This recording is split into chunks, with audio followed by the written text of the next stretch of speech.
We are the nation's number one talk station, 99.3 Nigeria Info. Top of the morning to you, Lagos, Nigeria. Welcome to the last 1 hour of the show. We will be streaming this show live on Facebook and on YouTube. You can join us right now. I would love for you to join us on Facebook and on YouTube if you can. It will be a pleasure to know that you're there listening in and watching at the same time on Facebook and on YouTube. All right, let's know what you think as we go along. We want to talk about waste management in your neighborhood, in your streets, in your community. How do you dispose of your waste? In Lagos here, how do you manage it? Do you see Loma people around, or are you battling with filth in your neighborhood? What is the process like? Do you get to contribute money? Do you get to pay to dispose of your waste in your community? And are you suggesting there are better ways through which your waste can be managed by the state government? I have someone that will be joining us on the show today, but just do remember that you can join this conversation. This conversation is your conversation because Lagos is so dirty and smelly. It's not getting any better when it comes to waste and management of waste in Lagos State here.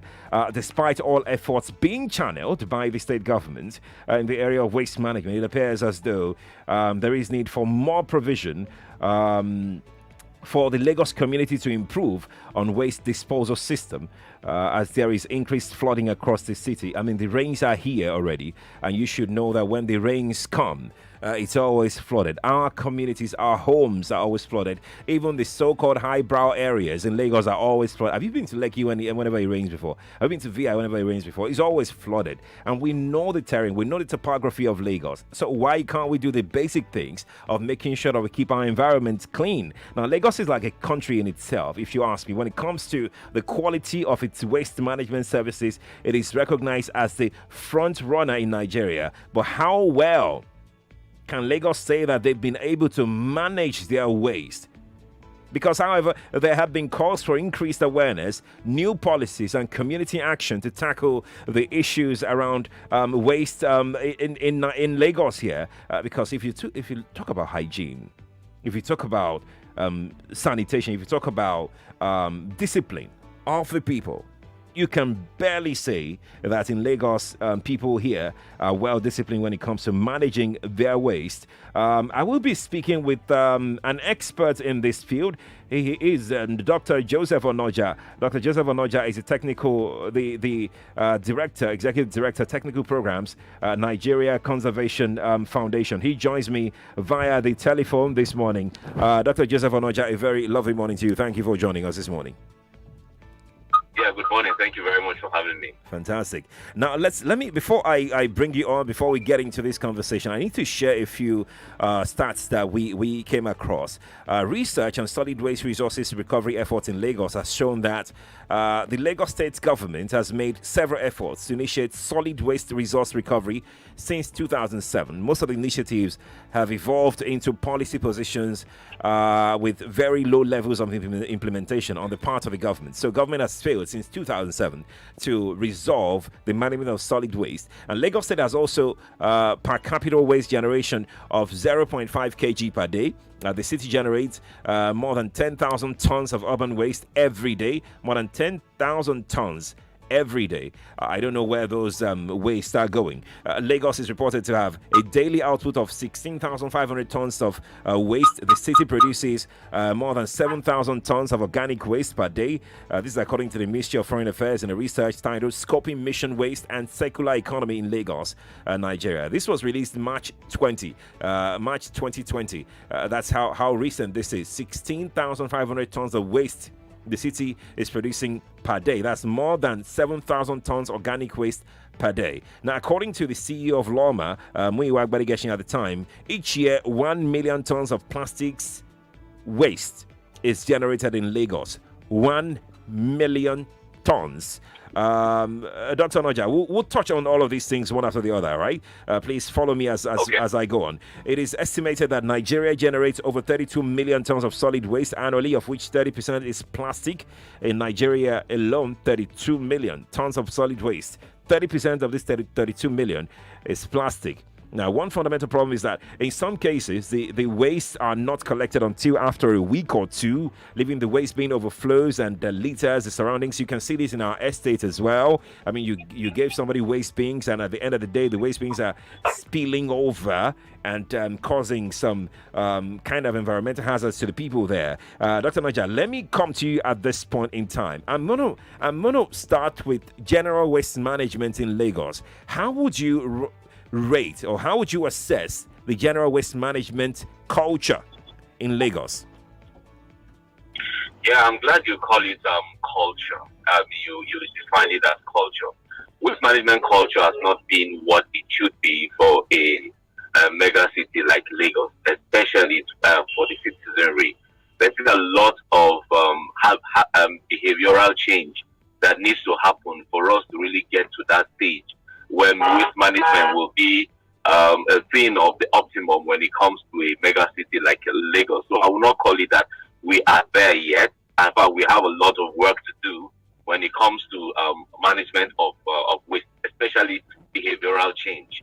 I'm talking that's on one hand, and on the other hand, a good framework where when people want to eventually change their behavior in properly managing their waste, they will be able to have that framework, that infrastructure that will be available for them to carry out what they desire to do. So I would say we are not yet there. Now let's divide this now on the part of the people and on the part of the government. We're going to start with the government now. How would you rate the state government's effort in the area of waste management? Well, as it is now, it's I would say 50-50. Before, at least it was better than some years back. But there's still more that can be done. And even our dump sites as well. I know the agency responsible has been saying they are doing a lot of work and things like that, but we also need to manage it right from the source and even to the destination at the dump site. We need a lot of work to be done as well. So I'll wait maybe 50-50 or so, even despite the work, the effort the government is putting.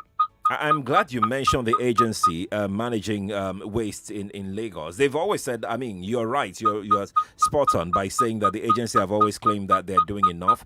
Dr. Onoja, can you turn off your radio a little? It's causing some holdback here. Just turn it off if you can. It's causing a huge and loud holdback. We can't hear you at all. Can you do that, Dr. Onoja? Please turn off your radio. Okay. It's actually off, absolutely. We're getting a holdback here that is quite noisy and disturbing. It's making people not to be able to hear you very clearly. Perhaps we can call you back. Can we call you back?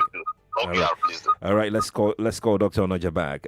Let's call him back. By the time he gets back, we'll be talking to him about what's the effort of Loma in managing waste in Lagos. I know a lot of people in some areas of Lagos that would tell you that they have never seen Loma before. Even agents of Loma, they've never seen any of them before. What they do is they kind of like just pack their waste, and whenever it rains, they dump their waste inside the drainage, or just go and dump it somewhere else, or just look for a waste bin that someone else put out there and just dump their waste there. Dr. Onoja has rejoined us right now. Thank you for rejoining, Dr. Onoja. Yes, it's much better now, a lot better now. Okay. Now, I was going to ask you about the effort of Loma itself, whether Loma is putting... I know that when we refer to government, Loma is under the government, but then people can see the activities of Loma. People can feel the effects of Loma. People can get across to Loma. They can see Loma, or they don't get to see them at all. They don't get to see them come handle their waste at all. But looking at someone who is in this environmental space, how would you... better assess, because I don't want to just say assess, how would you better assess the efforts of Loma, because they can only do so much, the efforts of Loma in waste management in the city? I mean, Loma, let's have it at the back of our mind that Lagos already dealing with overpopulation. So when you have more people, you have greater number of waste being churned out every day. But talk to me about how you can assess the efforts of Loma thus far. Well, as a Lagosian, I'm not sure I need to be an expert to be able to even weigh that, because if I continue to see litter on my street when it's supposed to be evacuated, then I know that the effort is not as it should be. I know that Loma has some PSPs that normally do that for some areas. For some areas, I'm not even sure if they are functional enough. So that in that aspect, there's a major gap that needs to be closed, and that's a major area where the government really needs to look at.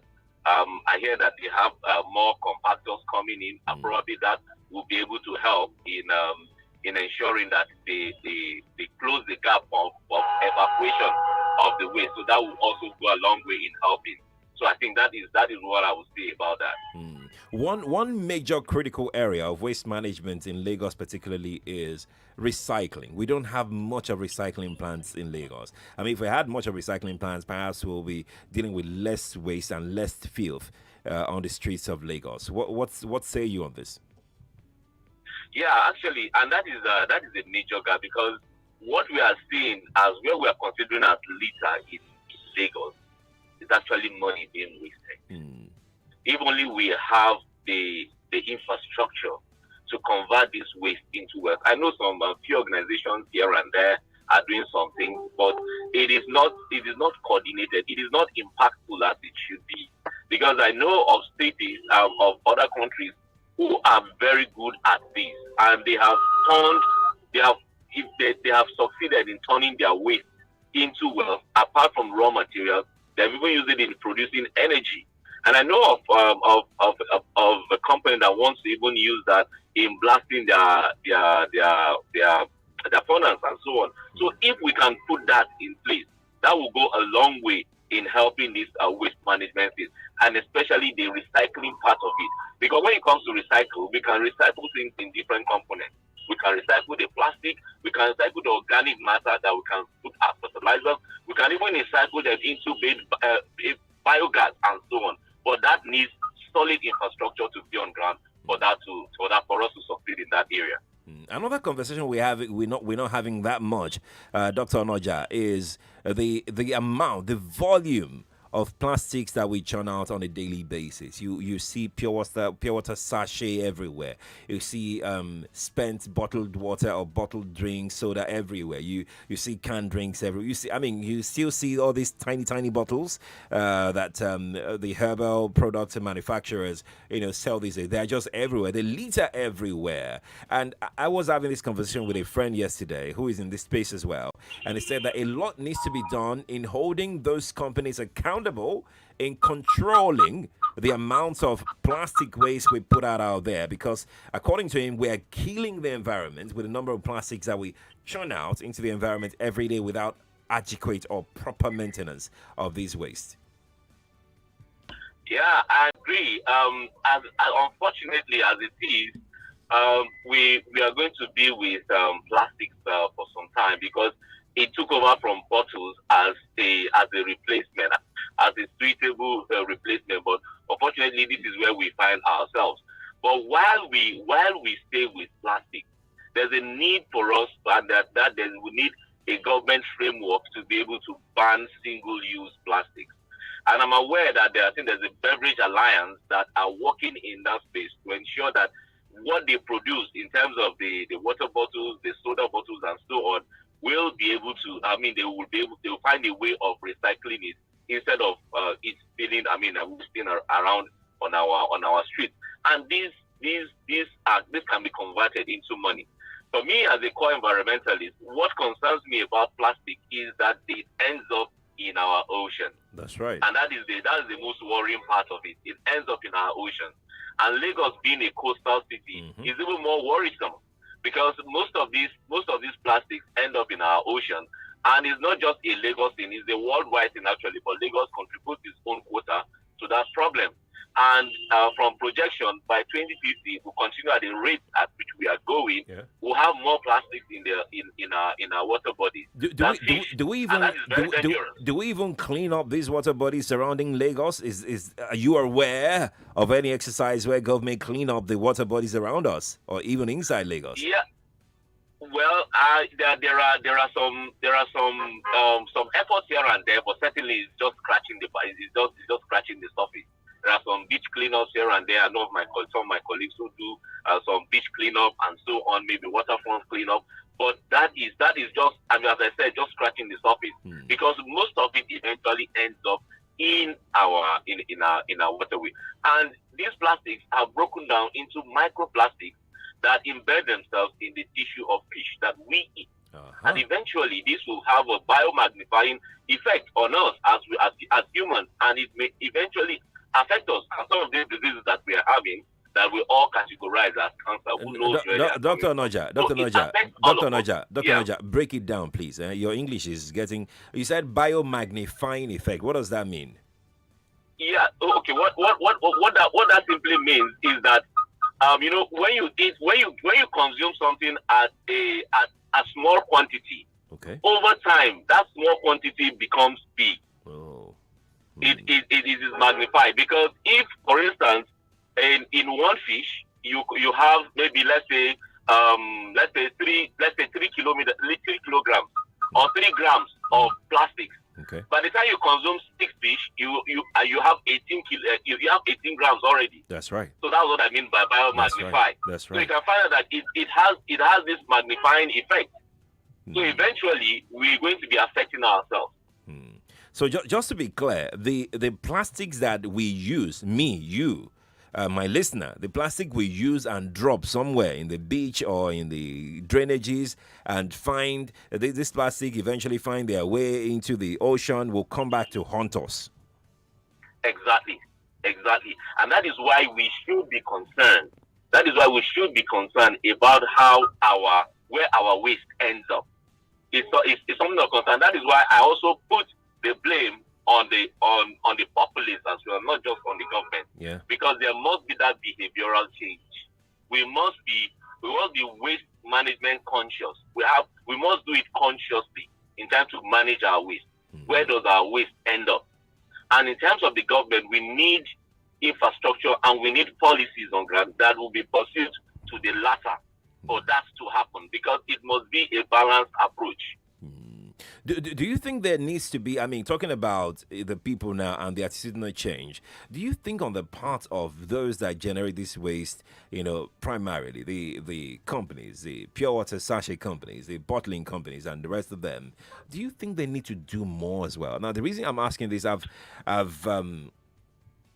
asked quite a number of people, experts like yourself, and they said that one of the ways that this can be done is to perhaps provide incentives in one way or the other to people using plastics to be able to organize these plastics and get it back to them so they can do proper disposal. I mean, that's just one of the ways that they said that these things can be controlled. Yeah, as I mentioned earlier, the companies that produce these plastics certainly should be responsible. But as I said, there's an organization that they formed themselves into, the Beverage Alliance, that is helping to manage some of those things. And if you notice that some bottles, instead of being green as they used to be, are now white.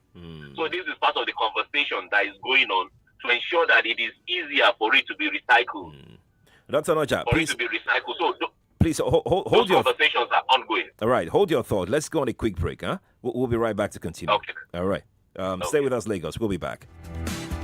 A multinational company in Lekki, Lagos is massively recruiting independent sales executives that own a car and a valid driver's license. Are you ready to work with the company with the most history worldwide? Are you ambitious? A smart worker? Do you have a great attitude? Ready to take your career to the next level? Here is an opportunity for you. Please call 0815 705 0505 or 0905 637 4258 to book for an interview. When you haven't used your SIM for quite a while, you start to worry. You start to calculate the last time you recharged, or the last time you got a call on that line, or a credit alert, or even just a flash. But thanks to Glow Always On, you can rest easy and never worry about any of that. Because with just 500 naira, you stay connected to the Glow network even if your SIM is inactive.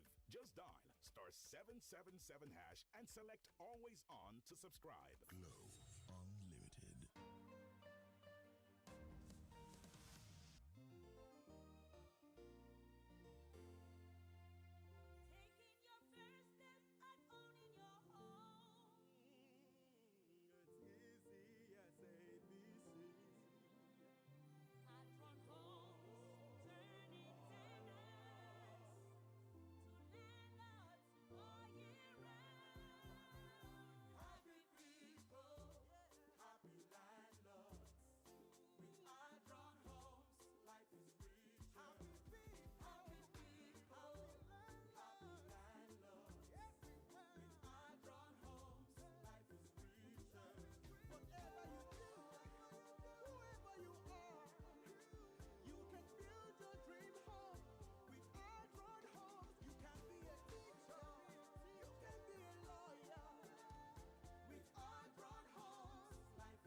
Home. There's something about it. From the feeling of peace and serenity. Bros. Why so deep? Home is anywhere the Airtel Home Broadband is. That's all. Enjoy more data than before on Airtel Home Broadband. Get a router for 25,000 naira with up to 160 gigabyte and a MiFi for 12,000 naira with up to 55 gigabyte. Reliable home broadband by Airtel, the smartphone network. Our oil sachet, 70 naira, only 70 naira. I said our oil sachet now, 70 naira, only 70 naira. Opunga cooking oil now, 70 naira. For a healthy family, 70 naira. Opunga cooking oil now, 70 naira. Our oil sachet, 70 naira. Power oil for a healthy family.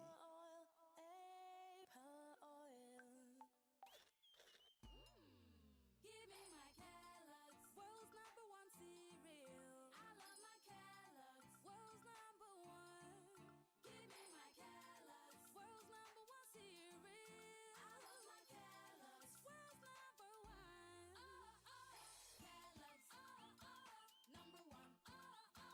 Kellogg's is world's #1.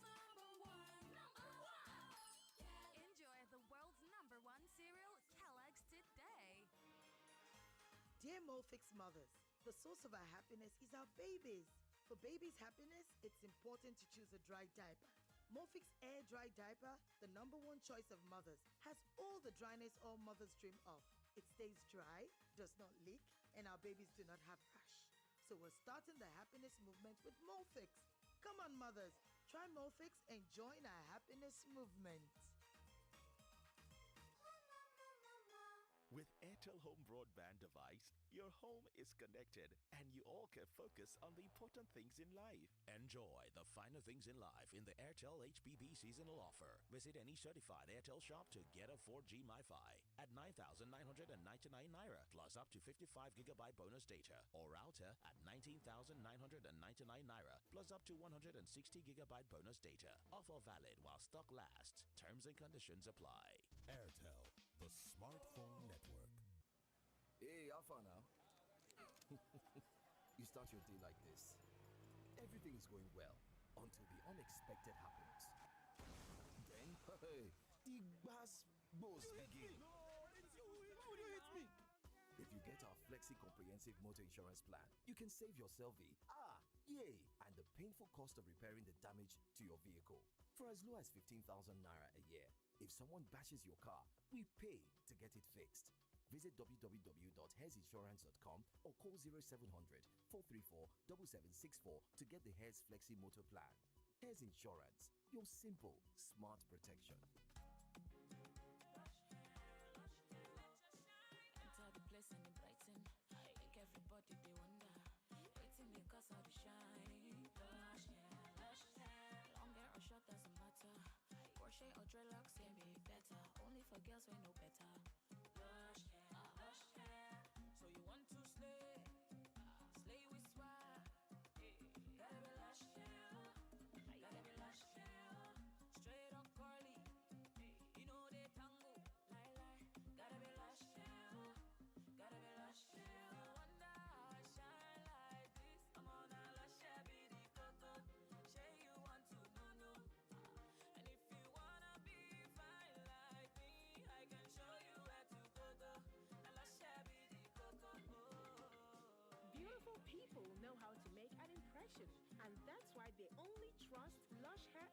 extensions to bring out the shine in them.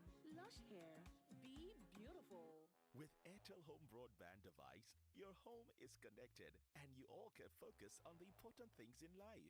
Enjoy the finer things in life in the Airtel HBB seasonal offer. Visit any certified Airtel shop to get a 4G MiFi at 9,999 naira plus up to 55 gigabyte bonus data, or router at 19,999 naira plus up to 160 gigabyte bonus data. Offer valid while stock lasts. Terms and conditions apply.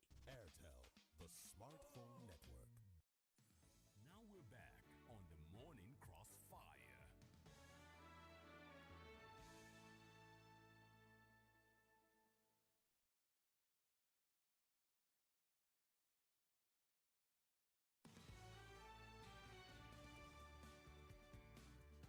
The nation's number one talk station, 99.3 Nigeria Info. Good morning to you if you are just joining us. Always a pleasure to know that you're there. On the Crossfire today, we are looking at waste management in Lagos. For some reason, Lagos has been dealing with poor waste management, not satisfactory at all. Maybe fair, waste management or something. Maybe poor is too strong, but hey, it's not been satisfactory, and that's the truth. Because it's the air is, you could literally just feel the stench in the air in Lagos, smelly and all of that. Population keeps increasing every now and again. We can't see a blueprint, a solid blueprint on how government plans to deal with waste management in Lagos here. So I brought in an expert on the show today in the environment space.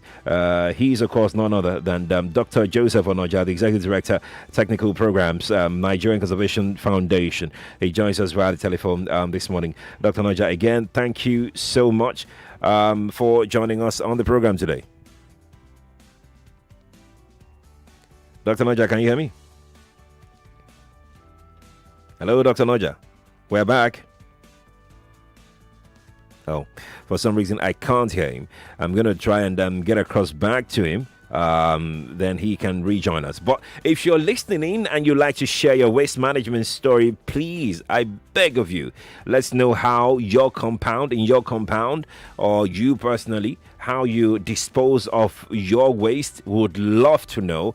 If you see Loma every now and again, or PSP operators every now and again to come pack your waste, do you pay for this service by Loma? Let's know exactly what the position is. We would love to get your story. I'm seeing some people already on YouTube and on Facebook sharing their own waste management story with me. This person says, Bishop Chinedu on Facebook says, state government disposes waste from my compound.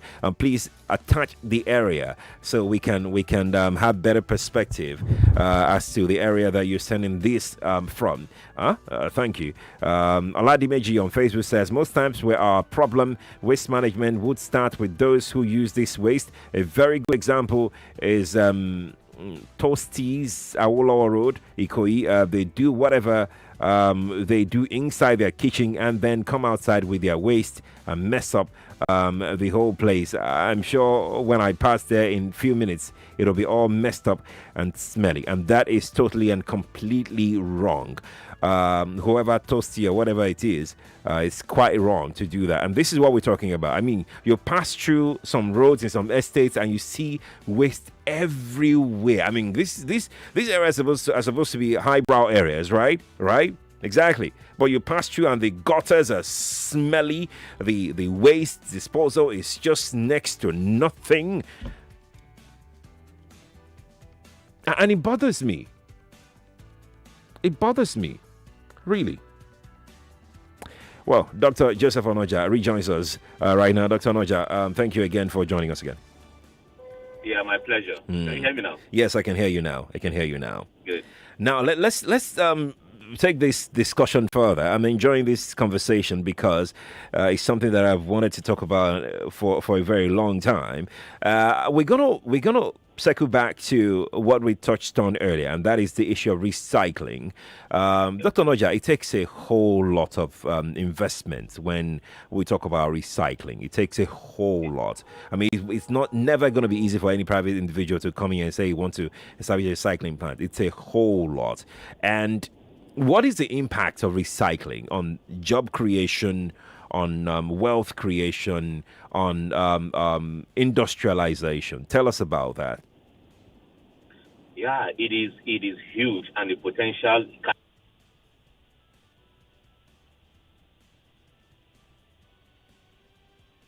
Dr. Noja, we can't hear you anymore. Hello, Dr. Noja, can you hear me? Dr. Noja? He can't hear us. I can hear you. Can you hear me? Yeah, we can hear you now. We can hear you now. Okay, good.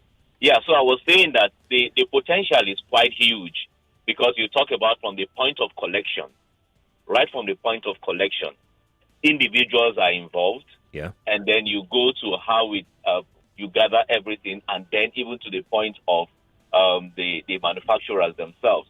So it has huge potential, but there must be infrastructure on the ground to ensure that it is not, it is capital intensive. Let's not make words here. It is highly capital intensive. The government cannot do it alone, and the private sector cannot do it alone.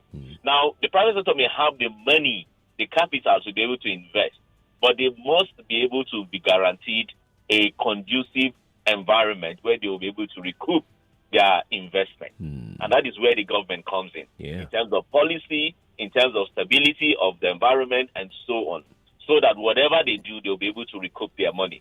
And I tell you what, people will gain from it because the employment comes in bits. Apart from the people who work in the plant, to the people who are even at the grassroots. Because to get to a point whereby you will not see plastics littering our environment because there will be that will be money. I am envisaging a time whereby people will be competing to pick up plastics from the ground because they know that will be converted into money sometime. So that is exactly what I'm expecting to see eventually. So people will be employed, and there will also be wealth, distribution there'll be of wealth. Right from the people who are picking it to even the investors themselves and the people who work in such plants. But one thing that particularly bothers me is I know we've talked about this as well, and that is about plastic waste. We'll come to organic waste and e-waste much later, but let's dwell more on plastic waste because the tons, Dr. Onoja, you heard it, 10,000 tons on a daily basis in Lagos. And I'm sure that's even on the conservative side, honestly speaking. I'm sure that's on the conservative side. That's an estimate.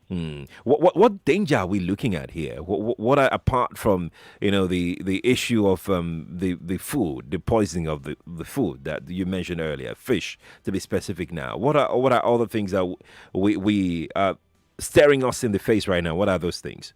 You see, it has its own environmental hazard, as you rightly mentioned when you were introducing this topic. You talked about it clogging our waterways, and when it clogs our waterways, it results into flooding.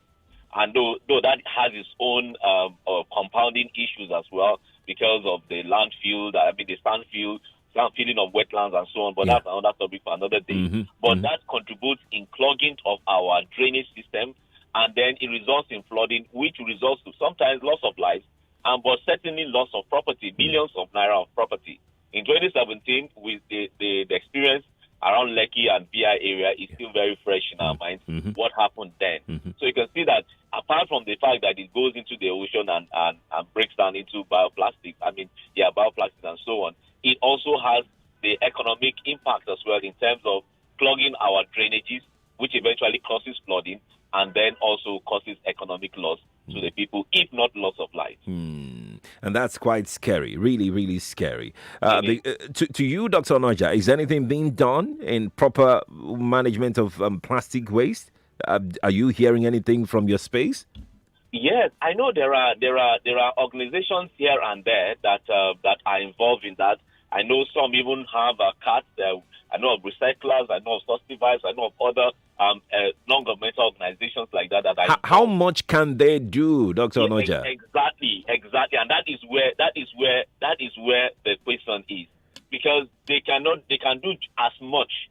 They can just do as much as they can, because these are just organizations that are coming up. But that's why this is a huge capital intensive venture. That's right. That must be taken head on if we want to see an end to this.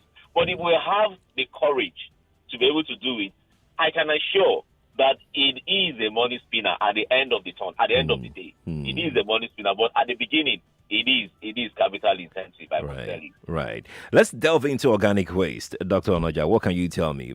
People are telling me that we're not doing enough in managing organic waste. Yes. What are you hearing?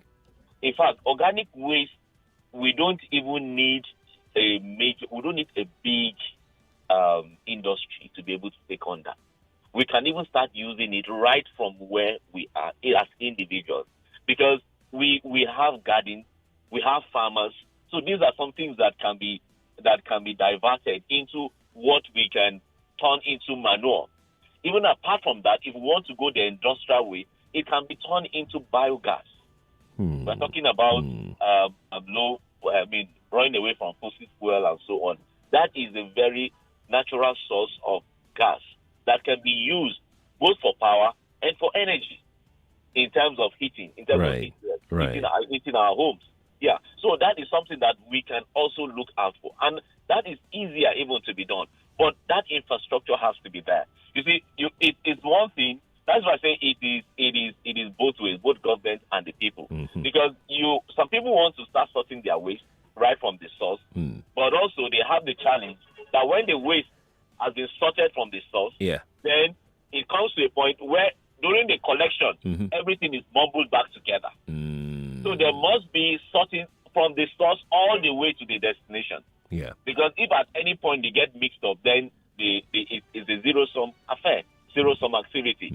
So it has to start from so people, even if we want to tell people, okay, you need to change your attitude, you need to change your behavior in sorting your waste properly, then that waste has to be sorted all the way to the end product of that waste. You are spot on this one. That's the challenge, and that's where the government really comes in. You're spot on. But for the sake of my listener who is wondering what is organic waste, for instance, Dr. Onoja, can you break this down for us? I mean, people don't know that the leftover food that they've eaten in their houses are organic waste. Please break it down for them so we can comprehend. So the major component of organic waste is food waste. Food waste. And sometimes also where you have farmers post-harvest loss, which is another area entirely. So you have some farmers, especially some fruits when they are in season, we have gluts during the season, and when it's out of season, we lose it completely.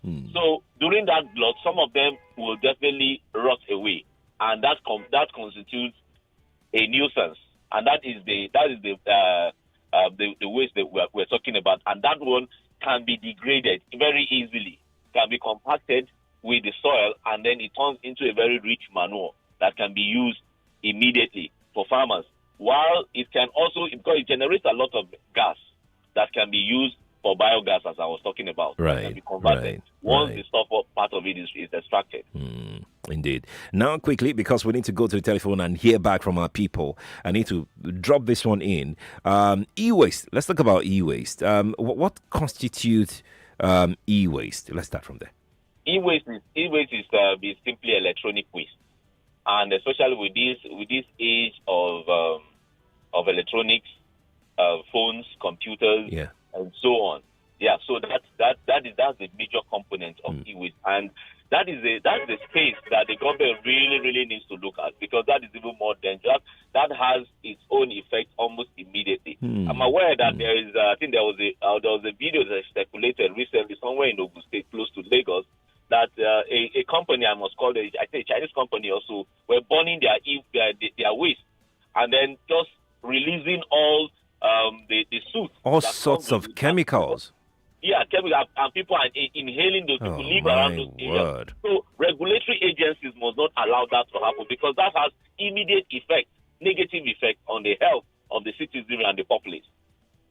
So it's a major problem, and then we need to actually properly see what we can do.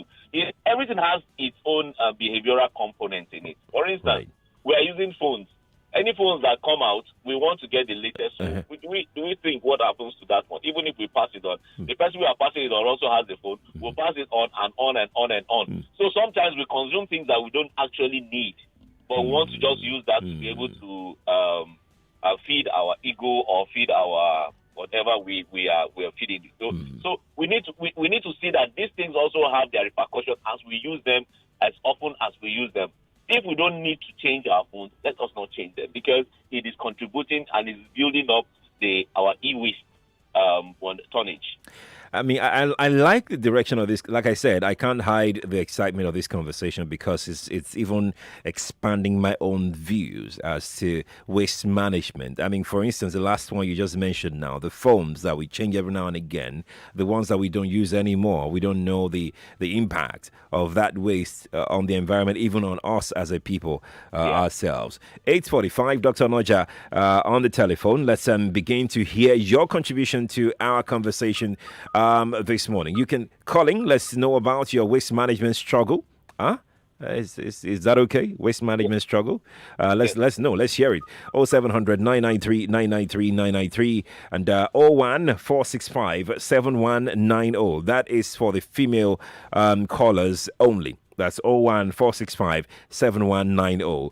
If you're online, if you're on Facebook and on YouTube, you're watching live right now, let's know your thoughts on waste management in Lagos here and what you're dealing with in waste management. If you have any observation as regards waste management in your area, you're free to share with us as well. Facebook is Nigeria Info 99.3. YouTube is Nigeria Info 99.3. Good morning to you. Good morning, Mr. Sharif. Yes, Good morning to Dr. Onoja. Go on, please. My area in Ikorodu is Odongbion, and my street is Enibegidoju Street. Okay. You don't see Loma in that area. What people normally do is that they burn their waste and end up throwing it on the street. The road is not good, right? Maybe because of that one, Loma don't need to come to that area. Complaining about the road, that one is for environment. So the access is not accessible. It's not really good. They can still come in. It's still motorable. People drive cars in those areas, don't they? Into the area. But Lomas don't need to come. I just moved into that area in January. And I noticed that people just throw their waste into the drainage, which is not properly constructed, and the road is messed up. So they end up burning their waste and throw it on the road. No presence of Loma in that area, and you see that affecting us. Imagine that's constituting more environmental hazards to start with. Ogundigbe Olubayo on YouTube says, I stay at Aburo area of Yano Ikpaja and I do pay every month the service I don't enjoy. I take the waste on bike myself every 3 days to drop inside waste truck parked at Yano Ikpaja for market women. I'm so sorry. This is quite, I don't know, very, very inconvenient. Hello, good morning to you. Hello, good morning. Morning to you. Mama, please turn off your radio, please. Turn off your radio. Thank you. Sorry. Yes, so Mama P. Law market, yeah. At this Ikorodu, like Ijede, Ikorodu. Only once a month or twice a month. And all the drums outside, they ask us to put drum. There's no cover. There's no cover. The thing is smelling. When you wait for 1 month, before they come and collect it once a month. Once in a month. They will not come. And we pay. Not that it's free. During the time of Fashola, they do recycling and they carry waste once a week, every week they'll come and carry waste. We pay even to the bank and they do their work like. But now it's not like that again. You can see people burning their distance everywhere, smoke. Some are burning, some are throwing in the gutter. So we don't really know what is happening. And these people are private. They give it to private people. This malam, they are not doing it again. They give it to private. Private is not. We don't know what is happening. We pay, not that we don't pay. As long as we pay, they will not come for that month. Next month, they will come. Everywhere, smelling. In Ijeda area of Ikorodu, Mama P, thank you for sharing that story. Dr. Onoja, I hope you are noting down. Hello, good morning to you. Hello, good morning. How are you doing? Very well. How are you? I'm fine, thank you. My name is Shadi. Welcome, Shadi. The Loma in my area is through there. They're actually pretty good. They come regularly, and when they don't show up, if you call them, they respond.